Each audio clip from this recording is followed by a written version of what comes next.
Барлықтарыңызға сәлем, каналыма қош келдіңіздер. Бүгін сіздермен бірге осындай көріністен бастағым келіп отыр. Әрине бұл бізде дүйсенбі күні, жексенбі күні стирка болған болатын, осындай ақ көйлектерді жуған болатын, бірақ далада қалып кетіпті, ұмытып кеткенмін. Сөйтіп түннің ортасында бірақ кіргіздім. Сөйтсем далада ұзақ уақыт тұрғаннан кейін біраз нәрселер түсіп кеткен ғой. Ақ көйлектері сап-сары болған кейбір жерлері, бірақ ондай қатты көрінбейтін жерлеріне түсіп кеткен, рахмет оғанда.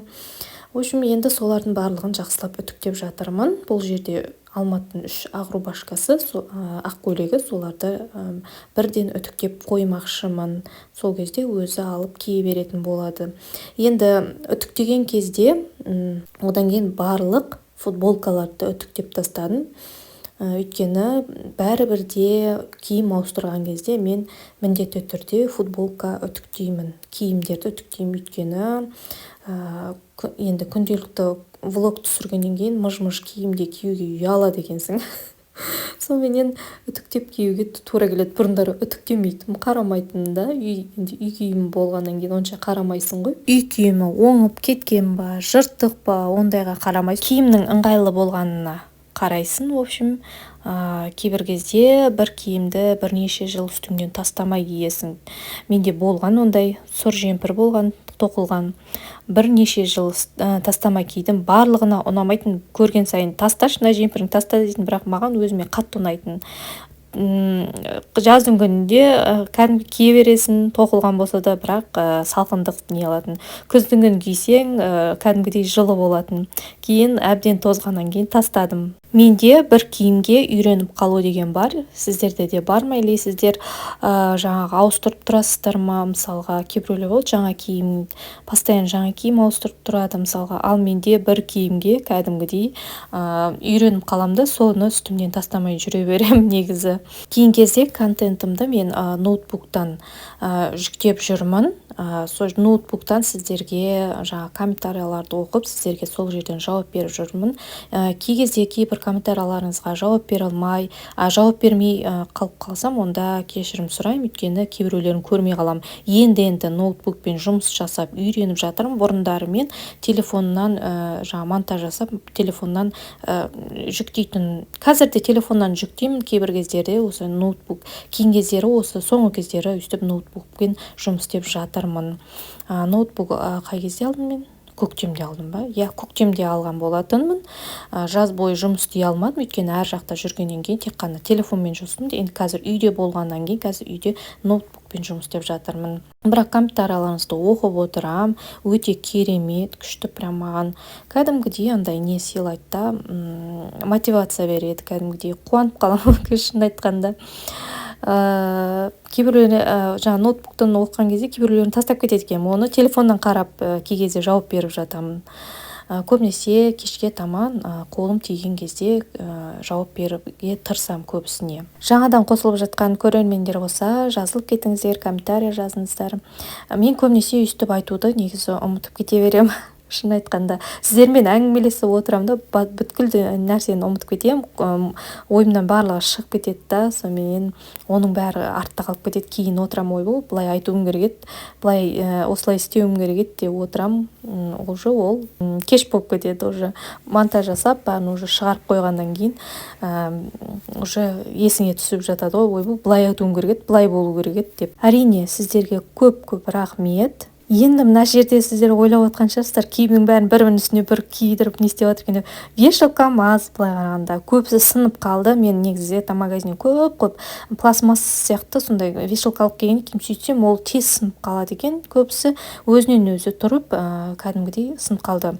Ешқандай весті көтерген жоқ, даже жеңіл весті де көтерген жоқ, ауырды весті де көтерген жоқ. Сонымен барлығы сынып қалды. Тек қана осындай жаңағы антискользящий, сондай, в общем, сондай вешалка қалды. Фикс прайстан алған, өте жұқа, сондай. Солар ғана қалыпты, қалғандардың бәрі жазмен бәрі сынып қалды. В общем, енді қайтадан вешалка алу керек. Мына жерде бізде үнемі шашылатын жер бұл осы жер, өйткені осы жерге киімдерді күнделікті киіп жүрген киімдеріміз осы жерге жинаймыз. Кейбіреулері бұл жерге қоймайды. В общем, басқа жаққа шешіп тастап кетеді, сол жақтан жинап әкеп осы жерге барлығын осы жерге қойып қоямыз. Магазинге басқа жерге барар кезде осы жерден киіп алып кете береміз. В общем, бүгін сіздермен бірге үйді жинастыратын боламыз, пылесостайтын боламыз, шаңын сүртетін боламыз. Кейбір жерлердің онсыз болмайды, өйткені қазір жол жөндегеннен кейін шаң бәрібірде кіреді, есіктің алды кәдімгідей шаң, машинадан білуге болады қандай шаң болған. Үйдің іші де кәдімгідей шаң болып кетті. Алматы сабаққа кетті, әрине оны қадағалап отырамыз, қасында отырамын.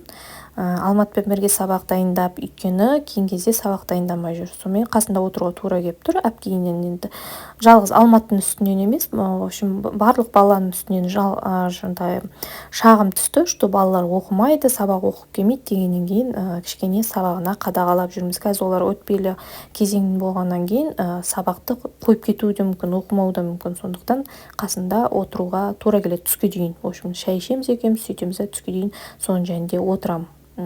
Әшейін өзің сабақ дайындай сал десем, сабақ дайындадым, ана сабақ мынандай екен, мына сабақ мынандай екен, ана сабақты ана мектепке барып орындай салам деген әңгіме көбейіп кетті бізде. Сонымен қасында түске дейін отырамыз қазір.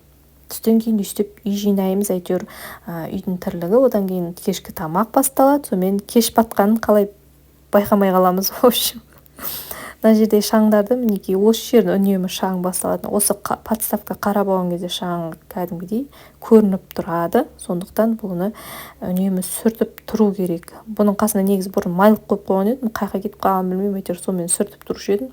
Қазір енді влажный салфеткаға әбден сеніп алғам, сол влажный салфеткамен сүртіп тұрамын. Влажный салфетканы тағы да мен Алматтың шалбарына бола алдым.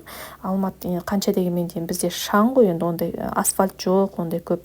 Соны шаң болғаннан кейін балағын сүртіп тұру үшін влажный салфеткада қолданамыз. Одан кейін осы пылесосты зерттедім, отырып алып, қанша жыл болды пылесоспен жұмыс істеп келе жатқаным, осы пылесоспен. Сөйттім да маған уголокты жақсылап пылесостап алу керек болды. Содан кейін мынаның бас жағын алғым келді, мінекей ұзын трубасын алғым келді. Сөйттім да отырдым YouTube тақтарын. Кейбіреулерінікі бас жағы алынады, тек қана мына ұзын байысатын шлангысымен ғана жұмыс істейді, басына кигізіп алып. Менікі ондай емес екен. Менікі осылайынан алынбайды екен, барлығы бірдей. Бәрі бір-бірімен жабысып қалған. В общем, сонымен бас жағын алайын десем, бас жағы алынбайды ғой. Жаңа съемный басында ауыстыратын. Біраз отырдым, кәдімгідей күшім жетпейді, ананы былай да бұрайым. Сонымен зорға дегенде алдым, сөйтім да басын ауыстырып, уголокты жақсылап пылесостап алдым. Әрине сіз енді пылесостап алдым, өйткені жаңа басын біресе ауыстырып, біресе басқасын қойып жүрген кезде есімнен шығып кетті камераны қою. Мен басылып жатыр екен деп өзімше пылесостап жатырмын, сөйтсем камерам қосылмаған екен. Сөйтіп осының несімен әуре болып жүрдім, осының басымен бір киілсе шешілмейді екен, шешілсе киілмейді екен адам. Мен басында ойлағам ғой, оңай шешіледі екен деп. Басында негізі оңай шешіліп, оңай киіліп жүрген етін. Одан кейін қазір шешілуі қиын болып тұр кәдімгідей. Бұның бұрынғы өзінің басқа басы бар еді, ол сол өте керемет етін, сондай шаштарды да кәдімгідей шашты өз алдына жинайтын. Нағыз осы кілемдерге арналған етін соның басы. Ол сынып қалды, в общем, соменен осы екіншісін алып, осы екіншісін қолдануға тура келді. Мінекей өздеріңіз көріп тұрғандарыңыздай бас жағы ұзын темірі тұр ғой, сол алынбайды екен. Кейбіреулерінде ұзын темір алынады, жаңағы мынандай ортасындағы шлангысыменен бүткіл жерді жақсылап пылесостап алады. Менікі ондай емес, ыңғайсыз. Мысалға бір жерді уголок болсын, диван болсын, басқа нәрсе болсын, мысалға пылесостайын десем, маған ыңғайсыз, өйткені жаңағы темір трубасы кәдімгідей кедергі жасайды.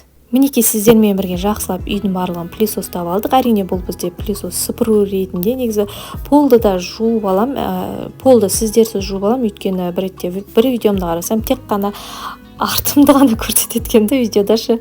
Сонымен қоя ғой, пол жуғанды көрсетпей ақ қояйын дедім ғой.